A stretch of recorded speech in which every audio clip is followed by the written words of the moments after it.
Greetings comic lovers and welcome back to Casually Comics, the channel where we chat all things comics, from reviews of comics new and old to history to anecdotes, really wherever our whims take us. Zatanna, we're at it again. Recently at the time of this recording, we did a video on the Zatanna mind wipe saga. Stories that were connected by Zatanna mind wiping or altering people's personalities. So if you missed that, card and link.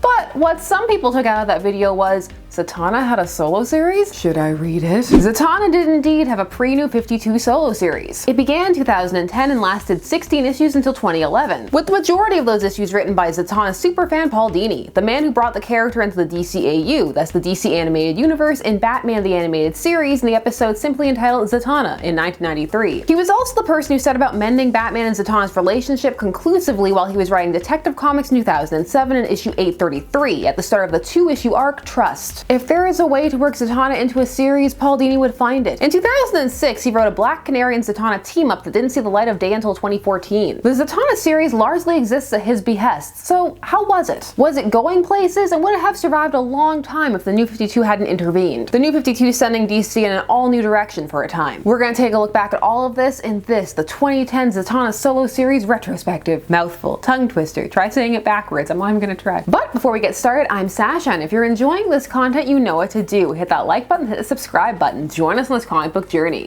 Speaking of magic, I have something to show you. Da-na-na-na. Check it out! This, oh my god, can I hold it up properly? This is a lovely gift from fan and channel viewer Zach Wise, who I recognize because he's always in the comments. I'm sure Zach will be in the comments of this video. It is a lovely tribute to the channel and I appreciate it very much. If you notice, there are all kinds of fun little additions to channel jokes, like, okay, I'm gonna bring it up for you. Do you see Captain America clucking like a chicken?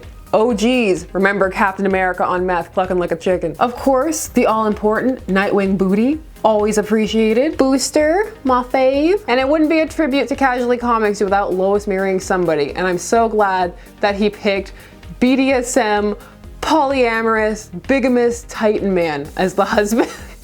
Yes, never forget Titan Man. I think I'm holding onto Doll Man, which is fantastic as well. So I just wanted to say, thank you so much. This is gonna go up in my little lair that is developing, full of fan art and other things and posters. So again, thank you. It's very much appreciated. Okay, Zatanna time. First off, in general, this run has some great covers, and the art, especially by Stephanie Rue, is quite solid and in love with Zatanna. Cake coming at you from all directions. It's a your mileage may vary thing, but it's there. The first 3 issues of Zatanna's series set up both the tone and some of the key antagonists and side characters. Our recurring antagonist for this series is Brother Knight, also known as Eldon Peck. And if you're scratching your head thinking, who is this villain with the puntastic name? Don't worry, his first appearance is in this series. But he's presented in such a way as if he had a long pre-established backstory, which is both a positive and a negative. On the pro side, it makes him feel more grounded and menacing to have these ties to Zatara. That's Zatanna's father. On the con side, it leaves you feeling like you're missing something, at least initially. Zatanna is running a successful stage show where for some reason she has her stagehands dressed as the likes of the Joker and Dr. Light and incorporate into the show. I guess macabre is just how she rolls. She is stopped after the show backstage by Detective Dale Colton, who will be a prominent-ish side character throughout the run. And every time he speaks, somewhere an investigator takes off their sunglasses. I hate coming between you and a tub of warm bubbles, but I'd appreciate an hour of your time. Do you like steak?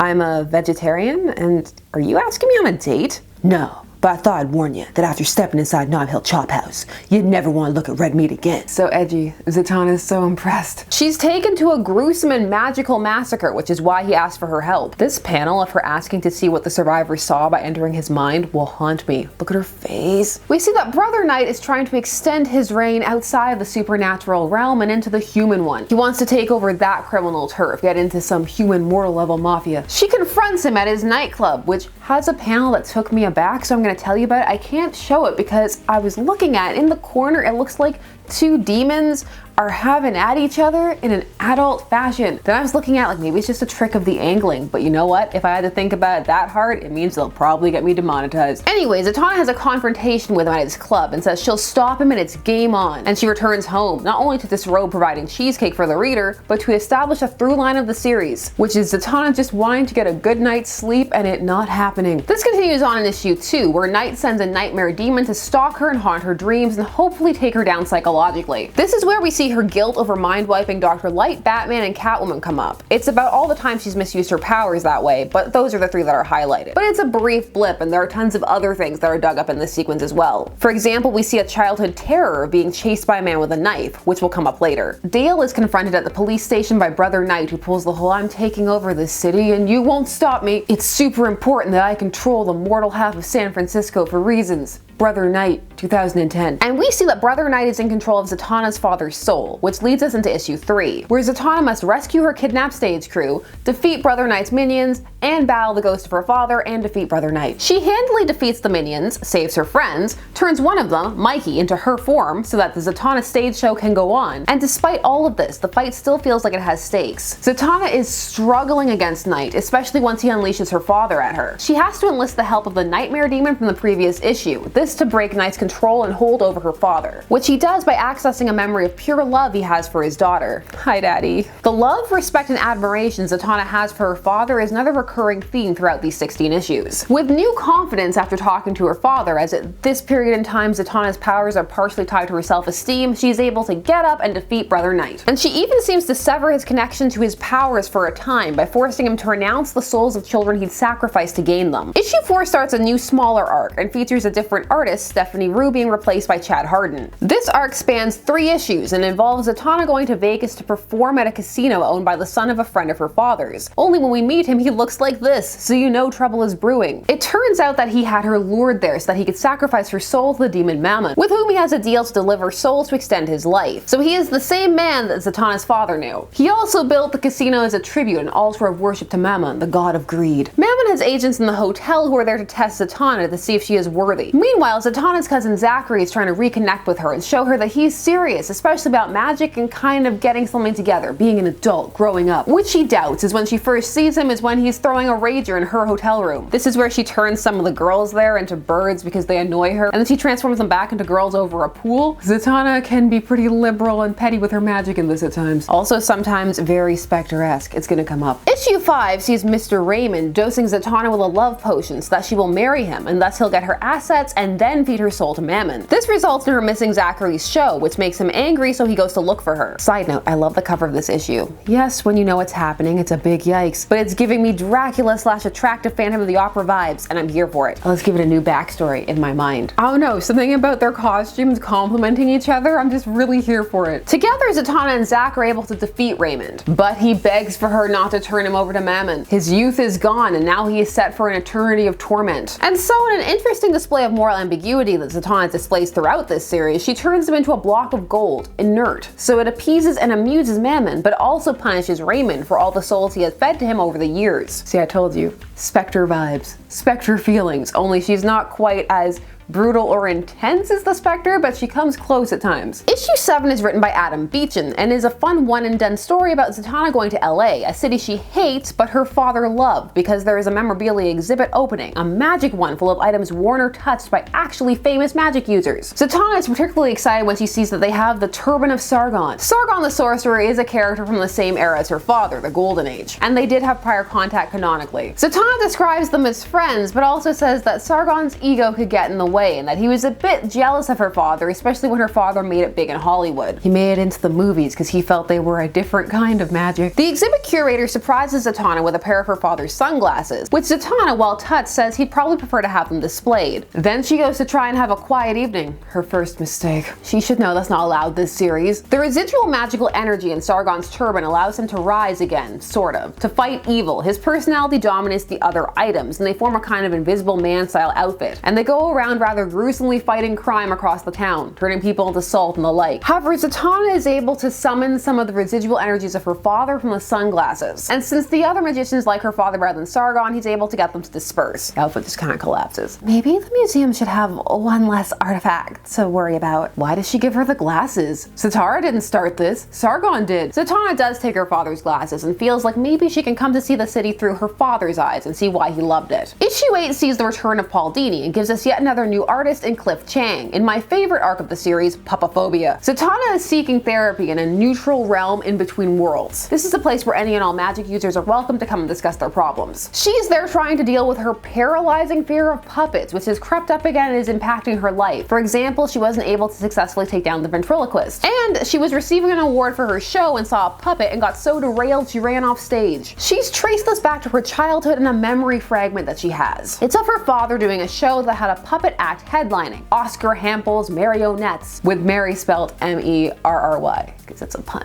At this show, she was attacked, but that's all she remembers. And so she enlists the help of the Nightmare Demon from previous issues to come and dig into her memories and help her see what she's been repressing. She sees that it was Hampel who attacked her, and her father, enraged, trapped him in the body of one of his puppets, and then he mind-wiped her as she found the incident terrifying and traumatizing. In a move that I mentioned in the mind wipes video could have been used to explain her attitude towards mind wipes, but well, wasn't. She's slightly bothered by this, but perhaps less so than other characters would be. Her father is a very solid figure in her eyes, so she tends to err towards standing by his decisions, taking his side of sometimes to do what's right, you have to do wrong, which is actually something he said to her over in Gotham City Sirens when she was asking about mind-wiping Catwoman. She conjures his spirit to ask it for advice sometimes. However, the puppet she saw at her award show was Hampel, and her presence reactivated him, as it were, and he is seeking vengeance and sees the idea that her father overreacted, and maybe he didn't deserve so severe a punishment. My father, for all his abilities, was human. He sometimes made poor choices. So she's open to the idea, but she's gonna verify. So she uses a kind of truth gem on Hampel and learns that no, he was murderous and evil. Puppetry justified. So many people dead. However, in the ensuing scuffle, Hampel manages to turn her magic back on her and turn her into a puppet and regain his human form, and hence seeks revenge by using her puppet form in his comeback. And she can't really fight back because she's in a bit of a haze. Being turned into a puppet does things to your mind. It kind of makes it slow and wooden, like a puppet. Or a marionette. She's apparently missing for months and no one looks. I have so many questions. This is one of those times where a cameo or crossover would have made sense. Since it doesn't happen, it just makes me sad. It makes me feel like she's really disconnected from the rest of the superhero community. She's eventually found by her stagehand carpenter and friend, Mikey, who seduces and chloroforms Hampel, and Zatanna is able to return to normal with Mikey's aid. There are magical items brought. In a subplot, Brother Knight has awakened and seized control of the prison he was placed in. Issue 12 is written by Matthew Sturges and sees the return of Stephanie Rue. It's a one-shot that sees Zatanna trying to free a fairy that has become trapped by a cruel murderer and having to use palindromes to defeat him. That's words and phrases that are the same backwards as forwards. So lots of wordplay in this one, and it's a cute exploration of her powers. Issue 13 has a fun Lucky 13 cover, and we have Paul Dini back, this time with art by Jamal Ingle. And this issue is focused on threads that will never come to fruition, such as Brother Knight breaking out of prison after having become a bit of a deity figure to other prisoners. There's also a connection revealed that Brother Knight is probably Detective Dale Colton's father. Zatanna is summoned by the Spectre in a segment that seems to be setting up a conflict between the two. But that's the last we see of that. Issue 14. Beechin returns for a Zachary one-shot. When we last saw Zachary, he was trying to become a bit of a more responsible person. Yes, he liked to party, but he also wanted to prove that he was a serious individual. This issue takes us right back to the beginning. This is an irresponsible,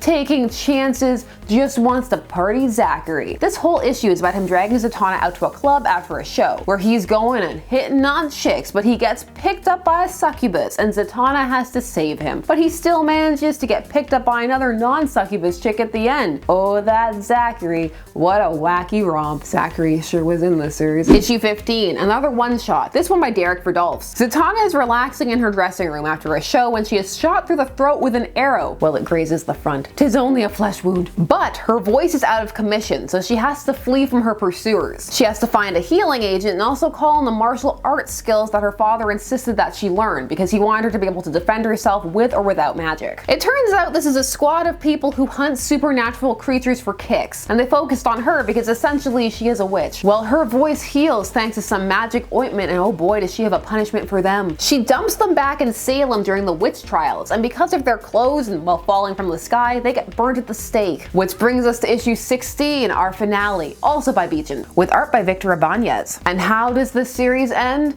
with a one-shot. Zatanna is trying to get home and enjoy a nice evening in bed, but of course she can't because being kept awake is her true foe in this series. She is awakened by... No, that's not Clarion the Witch Boy. This is Uriah, who hails from the same place, Limbo Town. He claims he wants to be her apprentice, but really he's trying to get access to her books of magic, specifically a book of maps. This will have details of paths between all dimensions and worlds, all the routes between them. You can go anywhere. So she has to chase him across dimensions to get the book back. And she does. And then she takes him back to Limbo Town. And then she goes to sleep.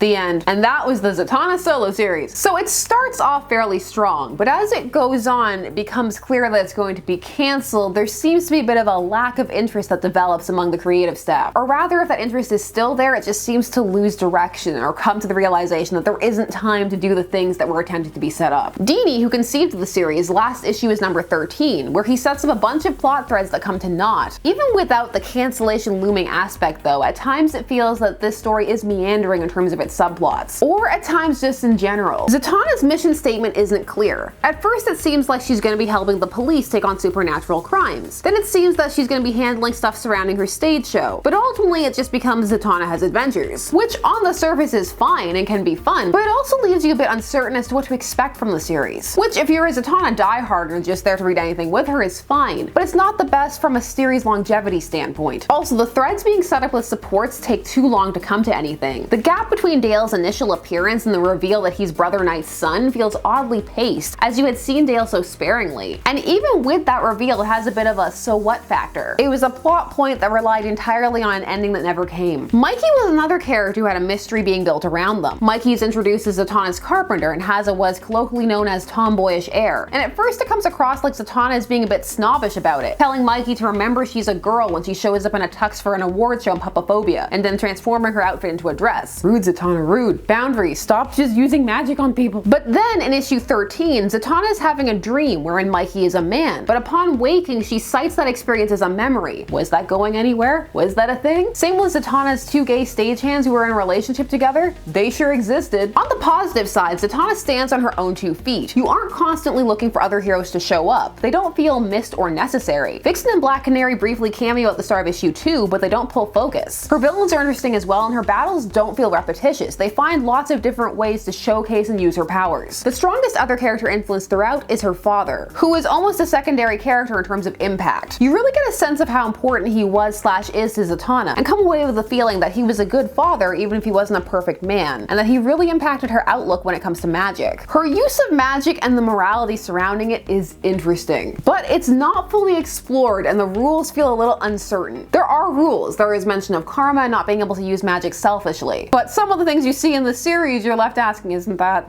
selfish? So sometimes you're waiting for consequences and they just don't come. It's a topic that had more potential and was explored, as does the dark side of Zatanna, which is flirted with here for a bit. Regardless, it was nice to see Zatanna confident in herself. Despite how heavy some of these plots sound when described, there was a fun element to all of this series, and particularly in the Dini issues. All throughout, you can feel a palpable love for Zatanna, but again, especially in his. It's just pouring out of his work. Now, the art in this series varies, as there are multiple artists. None are bad in my opinion, but of course that's subjective, but you do see a difference. Also, this series can get cheesecakey at times. For me, there was a healthy helping there. It was noticeable, but it didn't pull focus like some other series that I've read. It didn't take away from the narrative, basically. Of course, if you're a no cake at all please, then this may have been too much. Now, the series doesn't wrap up satisfactorily. Granted, with the threads it had tried to set up, there was no way it was going to get to everything with the remaining time allotted, but it would have been nicer to have a better send-off than Uriah the Witch Boy and Zatanna falling asleep and having a dream about Bradley Cooper, who is not drawn in a way that looks like him at all. In no way does that date the series. It's unclear how long the series would have gone on, but it probably would have lasted longer than the 16 issues it was given. I can see it maybe getting to 32 or the like, maybe 50 if it was lucky. But I would say, if you're a Zatanna fan, it's worth your time for sure. It's brimming with the potential of Zatanna. It's fun and showcases that given the right circumstances, Zatanna can work perfectly well on her own as a lead. It also shows off the versatility of plots that you can have, and it doesn't rely on her having any romantic interests as continuing subplots, which is nice. Sorry, Constantine and Batman. Not today. It felt very much like a clean slate, or as clean of one as she could be given with the canon she came with at that time. But those are just my thoughts, and I want to hear yours. Had you heard of this series? Had you read it? If so, what'd you think? Would you want to see a new Zatanna solo series? Are you just as sad as me that we didn't get the Zatanna versus Spectre fight? Let them fight. Share all your thoughts down below, and while you're down there, please do all the YouTube things. Like, share, comment, subscribe, and hit the bell notification so that you never miss a vid. Thanks so much for taking this time today spent discussing comics with me. I always appreciate it, and I will see you again soon. Bye-bye.